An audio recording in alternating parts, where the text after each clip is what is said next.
Bora mudar de assunto e falar sobre o São Paulo. Muitos, dezenas de torcedores do São Paulo nas redes sociais e especialmente no meu programa na noite dessa terça-feira perguntaram se Rigoni poderia ser contratado de novo pelo Tricolor. Confesso que eu não entendi nada, depois é que eu fui ver que o Rigoni está fazendo parte de uma lista de atletas que não ficam no Austin FC, time da Major League Soccer lá nos Estados Unidos. E diante dessa situação de saída iminente lá do futebol americano, torcedores do São Paulo começaram a se mobilizar pedindo a contratação do argentino, que hoje tem 31 anos de idade. Mandei mensagem para duas fontes diferentes do São Paulo para perguntar se existe alguma chance de negociação e a resposta foi chance zero. A verdade é que o Rigoni começou muito bem pelo São Paulo, mas deixou uma péssima impressão na segunda temporada.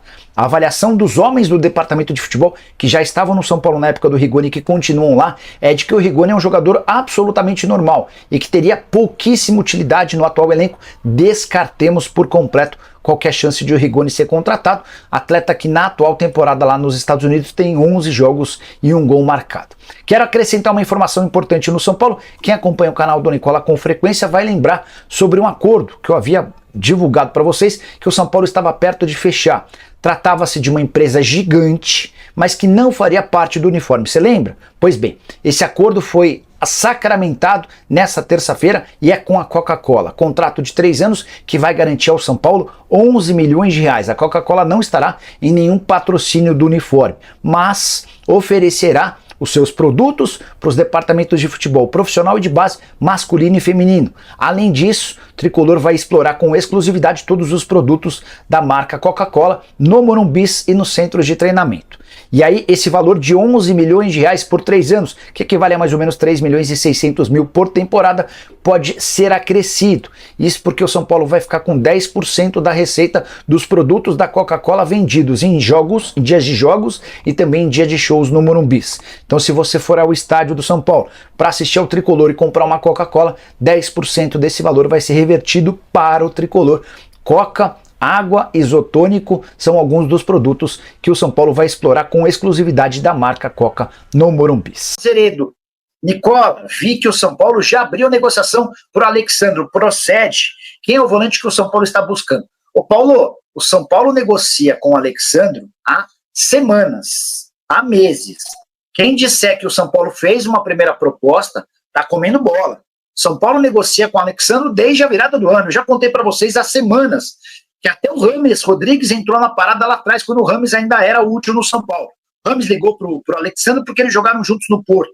O Rafinha, o Lucas Moura, o Casares, todo mundo ligando o Muricy também já ligou, todo mundo ligando pro Alexandre para tentar convencê-lo a fechar. O São Paulo já apresentou números.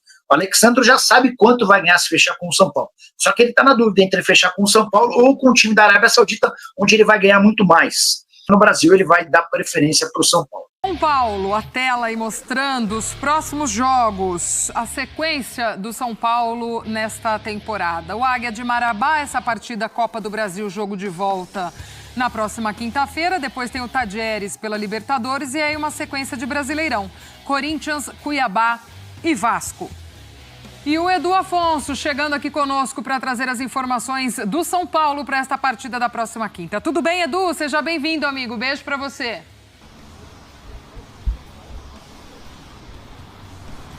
Tudo bem, Gláucia? Muito boa tarde aos comentaristas, ao fã de esportes. São Paulo, nesta terça-feira, deu sequência à preparação para o jogo contra o Águia de Marabá, quinta-feira no Morumbis, às 21h30, pela Copa do Brasil. Tivesse o São Paulo, Gláucia, jogado ontem contra o Cruzeiro pelo Campeonato Brasileiro, vamos lembrar que 2 rodadas da competição foram adiadas, provavelmente o Zubeldia colocaria em campo um time alternativo contra o Águia. Por quê?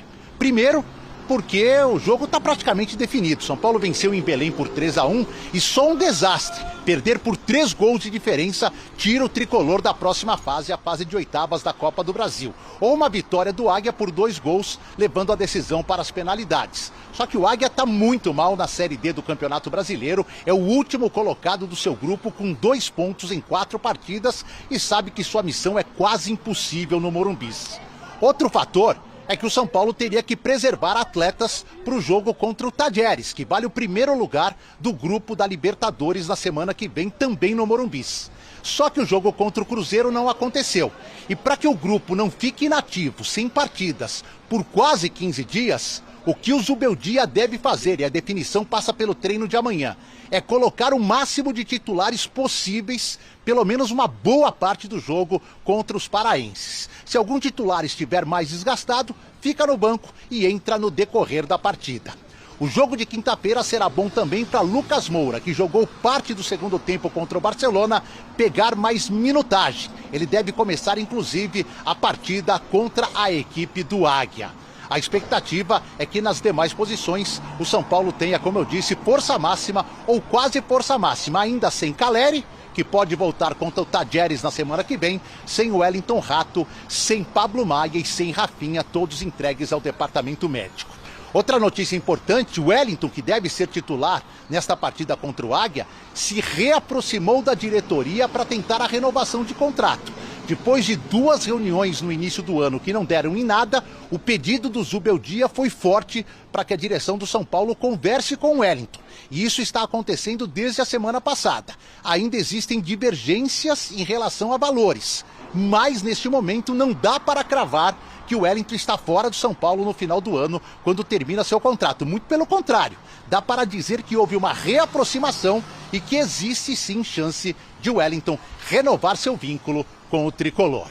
É isso, Gláucia. Boa sequência de programa para você. A gente volta durante a programação da ESPN. Fechado, Edu. Beijão para você. Ótima sequência de trabalho por aí também. Renato, enquanto o Edu trazia as informações aqui, o São Paulo traz uma vantagem muito boa já para casa, 3-1 contra o Águia. E aí a gente discutia, poxa, olhando pelo lado do Zubeldia, ele nunca teve esse período de coisa de uma semana, né? De treinamentos, Parece que é só mais, em né? casa, Acho que não ficou tanto tempo na casa dele aqui em São Paulo como essa semana, porque sempre viajando, sempre... Ele chegou muito nessa pegada, né? Para ele, acho que fundamental, inclusive, esse período.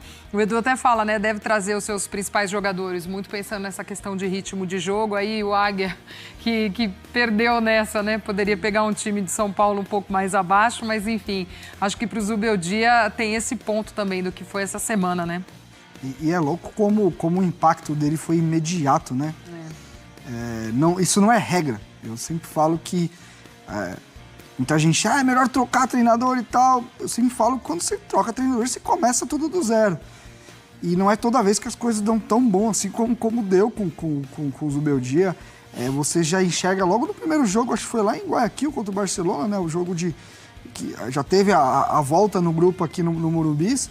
Mas assim, como o time realmente cresceu em confiança e como é um São Paulo que você olha para esse resultado de 3-1 e você fala, não, o São Paulo é confiável que não vai passar puro dentro do Morumbi nesse jogo de volta, independente se fosse com titulares ou não. Hoje é um time que joga principalmente mais próximo, que consegue envolver melhor seu adversário. Contra o Barcelona teve ali um jogo que a gente até brincou, eu acho que eu estava no linha de passe, no pós-jogo lá em Guayaquil. E eu falei, talvez o jogo no Morumbi contra o Barcelona seja um pouco mais difícil. Por quê? Porque em Guayaquil o Barcelona saiu pro jogo. Precisava jogar, então teve espaço para jogar. No Morumbi já teve mais problema. E aí, normal para um trabalho que está iniciando, que você ainda está buscando a mecânica ofensiva, estimular os jogadores ao que você pensa para dentro da estratégia de jogo. Então, tudo isso realmente impactou. Agora, contra o Águia de Marabá, e sim, um time vai defensivamente com mais problemas, tecnicamente muito abaixo. Mas é louco como o Zubeldia conseguiu dar um impacto assim. E isso acho que tem muito a ver com a ideia que ele propôs logo de cara. Quando a rapaziada compra a ideia, as coisas... E também quando não compra, também fica muito claro também. Então é legal ver esse início dele. E é um treinador muito promissor, né? A gente sempre tem falado sobre isso. Apesar de jovem, tem uma experiência já lascada em América do Sul. Treinou só time grande dos países que passou. O Alexandro, né? E o nome dele é muito vinculado ao São Paulo. Você já passou a mão no telefone e ligou? Pô, moleque, vem pra cá, vem ser campeão comigo de novo. Já fez isso, Muricy? Não, não fiz. Eu não tenho essa... Nem como treinador, eu não tinha esse pensamento. Eu sei que treinadores fazem isso, né? Ligam pro jogador, né? E ele ainda está lá em final de contrato, lá, né, com o Juventus, tudo, né? Não sabe ainda o que vai acontecer com ele, tudo, né? É um jogador diferente, um jogador que tem uma experiência de fora realmente muito grande, forte fisicamente, hoje faz mais que uma posição, né? Não faz só a lateral, já está fazendo um terceiro zagueiro, quando o time precisa de terceiro zagueiro, né? Jogador muito experiente, jogador acima da média no que diz respeito à pessoa, profissionalismo, né? Mas, assim, a gente tem essa coisa claro que respeitar primeiro o contrato que ele tem lá, mas a gente é realista, né, cara? A gente no São Paulo, a gente trabalha, não é fácil. Para a gente contratar alguém é com muito custo, é com muita conversa, usando muito a marca do São Paulo, porque a gente financeiramente a gente sofre ainda um pouco, entendeu? Para a gente, eu falo, a gente, eu que participo das contratações, o Rui, Belmonte, o Nelson, o próprio Casares também, é dificílimo para a gente trazer um jogador assim, né? Então, tem que ser, claro, se aceitar as nossas propostas, entendeu? Porque não dá para sair mais que isso, né? A gente, claro, contratou um fora de série e 2 fora de série, o Rames e o Lucas, que naquele momento foi muito importante para a gente dar aquele chance, né? Para a gente ganhar a Copa do Brasil, e deu mesmo. A torcida animou, os jogadores também entregaram também. O Lucas foi fora de série, continua sendo. Mas é difícil, cara. O investimento para nós é o que mais pega, entendeu? Mas a gente sempre tem, sempre falavam, né? Eu ouvi falar de gente que, Lucas, vocês estão de brincadeira, vocês estão querendo iludir a torcida. As pessoas falavam isso da gente, entendeu? E a gente foi, pouco a pouco, uma conversa, eu mesmo tive uma conversa, acho que a que mais definiu a conversa dele, que eu tive o Dorival e o Milton, né? Para trazer ele, e que a gente convenceu ele, falou, tá bom, vai, não fazemos um ano, fica só 4 meses com a gente, tá bom, até o final do ano. Aí falou, pô, assim dá para pensar. E aí começou o namoro, entendeu? Então, tudo é possível, cara. Tudo é possível, entendeu? Mas a gente tá, assim, a gente tem um bom elenco, a gente acha que tem um bom elenco, tem algumas posições que nós perdemos o Pablo agora, é uma posição importante para nós, porque a gente não tem hoje um primeiro volante mesmo, temos o Luiz que está voltando agora, né? Mas dessa posição a gente tem que estar atento também, né? Então, mas é poucos jogadores. Mas mesmo assim, que eu falo, né? Falei pro Zubeldia, não dá para trazer por trazer, cara. Se a gente for trazer, tem que trazer o fera. O cara que vai chegar aqui e vai te dar o retorno, entendeu? Então não dá para trazer mais ou menos. Já falei para ele isso aí outro dia, né? Então, e acontece que bom e também ter condições financeiras nossas, é difícil essa matemática, sabe? Então nós temos lá a nossa turma lá do mercado lá, que eles estão que nem louco atrás, meu. Eles estão pesquisando o mundo todo, né, no Brasil. Né? E a gente também tem esse problema de excesso de estrangeiro também pega um pouco, entendeu? Então a gente tem que... Não é fácil, a matemática aí é complicada, mas a gente tá atento ao mercado, sim. E essa janela, então, é lateral esquerdo e possivelmente um volante. É isso que é prioridade aí nas discussões de vocês, então, né? Nós estamos tentando renovar com o Elton, já fizemos várias propostas, né? E até por escrito, né? E boas propostas, né? E a gente espera que ele fique, né, com a gente, é da casa, o jogador já está encaixado tudo, bom profissional, ótimo profissional, né? E a gente espera que a gente acerte com ele, né? Tá difícil, mas a gente espera. Mas para isso também a gente tem que estar atento, né? A gente não pode ser pego de surpresa, né? A gente tem que estar no mercado olhando para ver o que acontece, né? E o volante, volante mesmo, né? Porque a gente está jogando praticamente com 2 segundo volante hoje, que é o Bobadilla e Alisson, né? E o Luiz está voltando agora. Então, e como a gente perdeu o Pablo vai demorar aí uns 3, 4 meses, a gente precisa de um primeiro volante, né? Que é o futebol de hoje exige, um jogador técnico, mas um jogador de muita potência, né? Porque ali começa, quando você rouba as bolas, que você surpreende o adversário. Então você precisa de jogador que também não é que só jogue, né? Porque as pessoas falam muito, claro, porque é uma coisa moderna, né? Falar, o volante tem que jogar. Tem mesmo. Mas ele tem que roubar também. Tem que continuar roubando, porque ali, quando você rouba, é que o adversário tá vulnerável, entendeu? O adversário tá, como ele tá te atacando, ele tá com espaço. Então você precisa de alguém que roube a bola, entendeu? Principalmente no setor de meio campo, já avançado, não na defesa, no setor de meio campo. Então, para isso, o volante tem que marcar sim. Tem que marcar, tem que roubar a bola. Os números hoje, porque é importante hoje, tem toda essa tecnologia para ter esses números, entendeu? Então, o número de roubo de bola de um volante, mesmo que depois ele saiba jogar, e tem que saber jogar mesmo, mas o número de bola do primeiro volante ele é importante.